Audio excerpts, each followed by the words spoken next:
उनके समय में नहीं था, क्योंकि उस समय ये पैसा कब्रिस्तान की बाउंड्री वाल के लिए जाता था और वही तो हमने मंदिरों की तरफ डाइवर्ट किया है। क्योंकि आप तो मुल्ला और मौलवियों के सामने घुटने टेकने के सिवाय आपके पास कोई ऐसा एजेंडा नहीं जो प्रदेश के विकास के लिए हो। कल ही मुहर्रम का आयोजन संपन्न हुआ। अब मुहर्रम के नाम पर सड़कों पर वो उपद्रव नहीं होता है जो पहले तलवारबाजी के नाम पर राह चलते हुए लोगों पर हमले कर दिए जाते थे। ताजिया के नाम पर किसी गरीब की झोपड़ी हटा दी जाती थी, किसी का छज्जा तोड़ दिया जाता था। मैं कल समाजवादी पार्टी के अध्यक्ष श्री अखिलेश यादव जी का एक बयान पढ़ रहा था। वो कह रहे थे कि उनकी सरकार आएगी तो अयोध्या को धार्मिक नगरी बनाएगी। अरे आप क्या धार्मिक नगरी बनाएंगे? आपने तो अपना इतिहास देखिए, राम भक्तों पर गोली आप ही के लोगों ने चलाई थी, आप ही की सरकार ने चलाई थी, समाजवादी पार्टी की सरकार ने। आज जब राम भक्तों के परिश्रम और पुरुषार्थ से प्रधानमंत्री मोदी जी के नेतृत्व में अयोध्या अब त्रेता युग का स्मरण करा रही है, तो आपके मुंह में भी पानी आने लग गया है। अरे भूल जाओ, आपने तो थानों में और जेलों में कृष्ण जन्माष्टमी के आयोजन को भी रोक दिया था, कांवड़ यात्रा पे प्रतिबंध लगा दिया था। जो आज जब हमारे जनप्रतिनिधि कह रहे थे ना कि हाथरस में 22 से ज्यादा मंदिरों का सुंदरीकरण हुआ, क्या यह समाजवादी पार्टी के समय में संभव था क्या?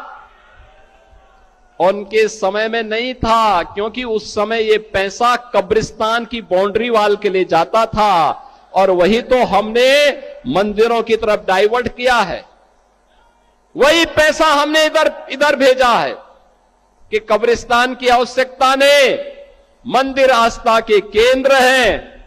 अखिलेश जी, अयोध्या को तो राम भक्तों ने सजा और संवार दिया है, आप उसकी चिंता मत करिए, पश्चाताप करिए, एक बार रामलला का दर्शन कर लीजिए, कम से कम इसी से और सद्बुद्धि आएगी। और अब तैयारी करिए कि हम कृष्ण कन्हैया के लिए भी कुछ कर सकें। अब मथुरा की बात करिए। अगर सचमुच अपने को धार्मिक कहलाने का प्रयास कर रहे हो तो मथुरा वृंदावन पे खुल करके बोल दीजिए, श्री कृष्ण जन्मभूमि पर खुल करके बोल दीजिए और बोलिए ना कि श्री राम जन्मभूमि मुक्ति के आंदोलन की तर्ज पर ही श्री कृष्ण जन्मभूमि की मुक्ति का भी अभियान चलना चाहिए। भगवान श्री कृष्ण की जन्मभूमि को भी सम्मान मिलना चाहिए।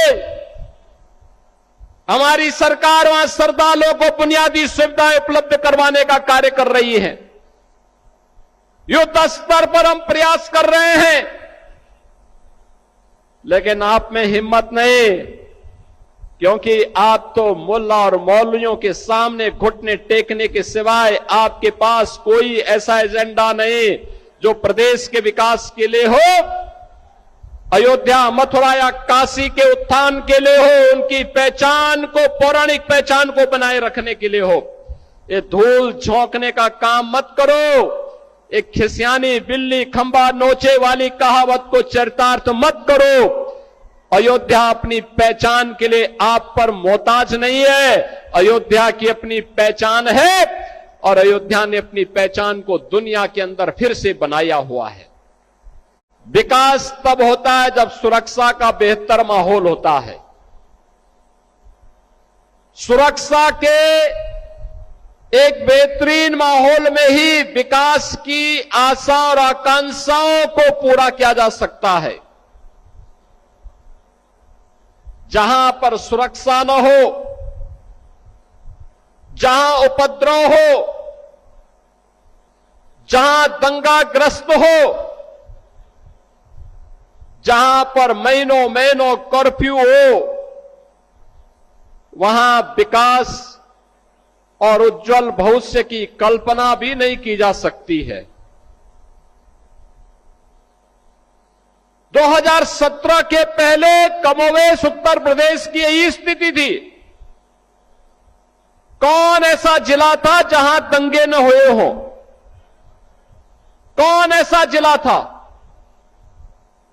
आपके मथुरा के जवाहर बाग की घटना हो, कोसी कला का दंगा हो, मेरठ और अलीगढ़ के दंगे हो या मुजफ्फरनगर के दंगे,